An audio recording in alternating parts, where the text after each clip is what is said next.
وسيق الذين كفروا إلى جهنم زمرا। আবার আল্লাহ রাব্বুল আলামিন বলেন, হে আল্লাহ রাসূল, আপনি তাদেরকে বলেন, আপনি তাদেরকে ইসলামের দাওয়াত দেন, আপনি তাদেরকে কোরআনের দাওয়াত দেন।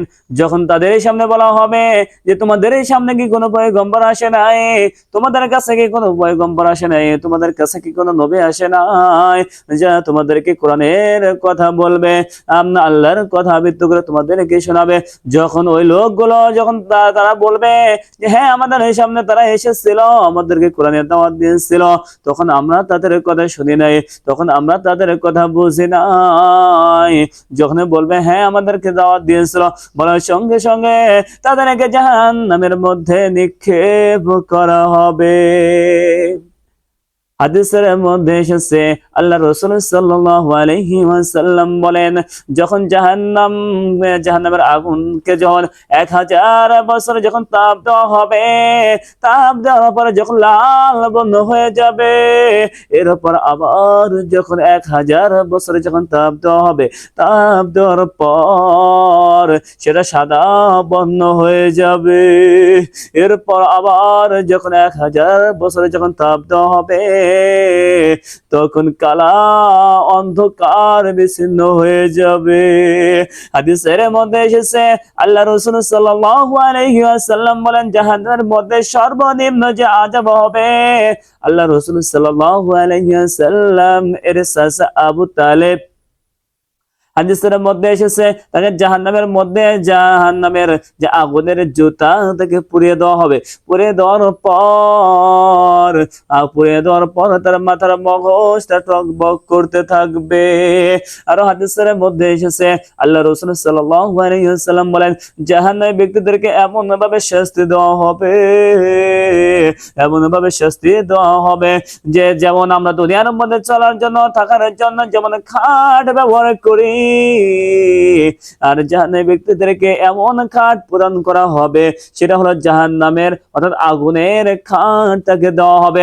আমরা দুনিয়ার মধ্যে যে পোশাক পরিধান করি, আর জাহান্নামী ব্যক্তিকে জাহান্নামের পোশাক অর্থাৎ আগুনের পোশাক তাকে পরিধান করানো হবে।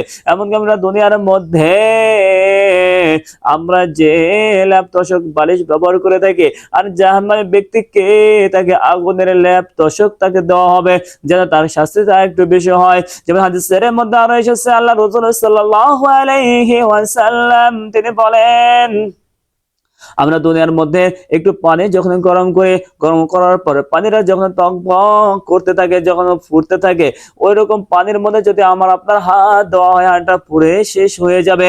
কিন্তু জাহান্নামী ব্যক্তিকে এমন ভাবে শাস্তি দেওয়া হবে, যেমন আমরা দুনিয়ার মধ্যে একটা গরু অথবা একটা ছাগল যখন জবাই করি, জবাই করার পর যখন গরুটাকে আমরা সোলার পর তখন আমরা সোলার পরে সেই গোস্তটা আমরা বানিয়ে, কিন্তু আবার আপনাকে এমন ভাবে শাস্তি দেওয়া হবে, ওই গরু সোলার মতো আমাদেরকে সোলা হবে, সোলার পর আমার আপনার উপরে ওই গরম পানি ঢেলে দেওয়া হবে, যেন তাকে আরো শাস্তি বেশি দেওয়া হয়।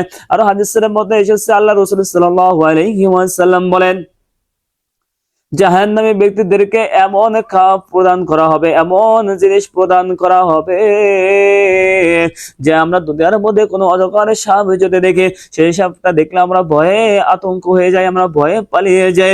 কিন্তু হাদিসের মধ্যে এসেছে যে জাহান্নামী ব্যক্তিকে অজগর সাপ তাকে একবারে যদি কামড় দেয়, সেই কামড়ের যন্ত্রণা 40 বছর পর্যন্ত সে অনুভব করতে থাকবে। এমনকি একদিন 2 দিন নয়, অনন্তকাল সেখানে আমার আপনাদেরকে থাকতে হবে।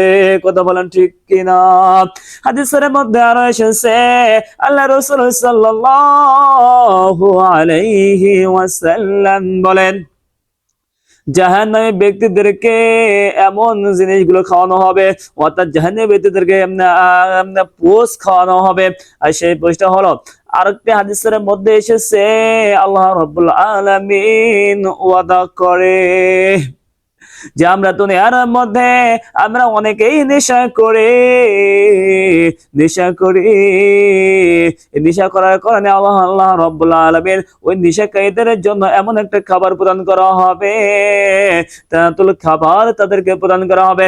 তানাতুল খাবারকে সাহাবীরা জিজ্ঞেস করলেন, ইয়া রাসূলুল্লাহ, ইয়া হাবিবাল্লাহ, তানাতুল খাবারটা কি?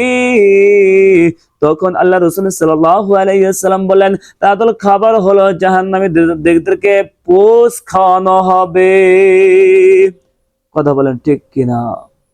আরো হাদিসের মধ্যে এসেছে আল্লাহ রাসূল সাল্লাল্লাহু আলাইহি ওয়াসাল্লাম বলেন, জাহান্নামের ব্যক্তিদেরকে এমন কিছু বিশ্ব অর্থাৎ খচ্চর মতো কিছু বিশ্ব থাকবে, ওই বিশ্বগুলো যখন ওই ব্যক্তিকে যখন কামড় দেবে, ওই কামড়টা 40 বছর পর্যন্ত সে যন্ত্রণা সে অনুভব করবে।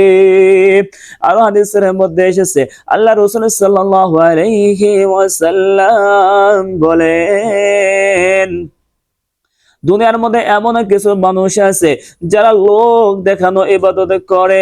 মানুষ দেখানো ইবাদত করে, ওই ব্যক্তিদেরকে আল্লাহ রাব্বুল আলামিন এমন একটা জাহান্নামের মধ্যে নিক্ষেপ করা হবে, সেই জাহান্নাম হলো আল্লাহ তাআলার কাছে 400 বছর প্রার্থনা করে, আর সেখানে এই লোকগুলো সেইখানে অবস্থান করবে। আরো হাদিসের মধ্যে এসেছে আল্লাহ রাসূল সাল্লাল্লাহু আলাইহি ওয়াসাল্লাম বলেন, ওয়াত্তাসারিরা জাহান্নামের মধ্যে যাবে। এখন ওয়াত্তাসারিরা আমার আপনার সমাজের মধ্যে এমন কিছু লোক আছে, এমন কোনো প্রভাবশালী লোক আছে, ধনী, টাকা পয়সা, ধন সম্পদ সবকিছু অনেক কিছু তাকে বেশি, কিন্তু দেখা যায় প্রভাবশালী দেখায় সাধারণ মানুষের উপরে তারা জুলুম করে অত্যাচার করে, ওই ব্যক্তিরা কখনো জান্নাতে যাইতে পারে না, ওই ব্যক্তিদের স্থান হবে জাহান্নাম আর জাহান্নাম। এই জন্য আল্লাহ রাব্বুল আলামিন কোরআনের মধ্যে বলেন, ইন্না জাহান্নামা কানাত মিরসাদা,